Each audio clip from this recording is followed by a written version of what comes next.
లక్ష్మణ్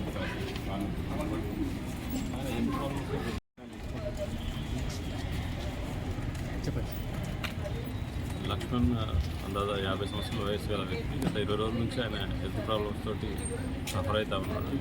వేరే హాస్పిటల్లో ట్రీట్మెంట్ తీసుకున్నాడు. అక్కడ నుంచి రెఫర్ చేస్తే ఇక్కడికి ఈ నెల 7వ తారీఖు జాయిన్ అవ్వడం జరిగింది. అతనికి సెకండ్ ఫ్లోర్లో ట్రీట్మెంట్ జరుగుతూ ఉన్నది. ఈరోజు ఉదయం 8 గంటల ప్రాంతంలో వాళ్ళ భార్యని ఛాయ్ తీసుకురామని చెప్పేసి పంపించి వరండాలో వాక్ చేస్తా అని చెప్పేసి బయటికి రావడం జరిగింది. ఆ తర్వాత ఆయన 6th ఫ్లోర్కి వెళ్ళి అక్కడ నుంచి దూకి కింద పడి చనిపోవడం జరిగింది.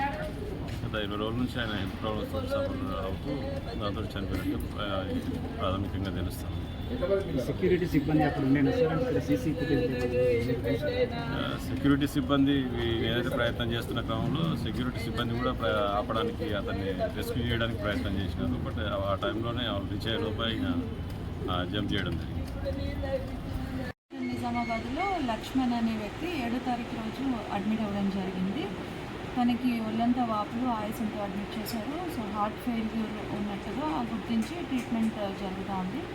ఈరోజు ఉదయం సుమారు 9:30 నుంచి 9:40 మధ్యలో వాళ్ళ వైఫ్ బయటికి వెళ్ళింది. తనతో ఉన్న భార్య బయటికి వెళ్ళగానే తన బెడ్ నుంచి పైకి వెళ్ళి 2వ అంతస్తులో అడ్మిట్ అయ్యారు. కానీ 6వ అంతస్తుకి వెళ్ళి అటు నుంచి దూకి చనిపోవడం జరిగింది. అతను దూకేటప్పుడు దగ్గరలో ఉన్న సెక్యూరిటీ అండ్ వేరే పేషెంట్స్ చూడడం జరిగింది. వెంటనే వాళ్ళు పరిగెత్తుకొని తనని ఆపడానికి ప్రయత్నించిన వారి కళ్ళ ముందే దూకి చనిపోయారు.